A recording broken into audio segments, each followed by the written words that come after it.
ก็โอ้ทำงานไกลเนาะ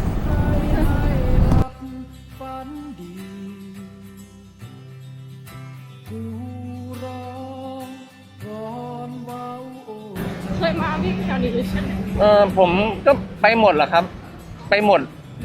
แต่แถวเนี้ยก็คือแถวบ้านเรานวมินทร์รามอินทราอย่างเงี้ยผมอยู่นวมินทร์แต่แถวรามอินทราแถวละแวกเนี้ยรู้จักหมดแหละเฮ้ย นี่คนนี้ก็เลยจับ เย้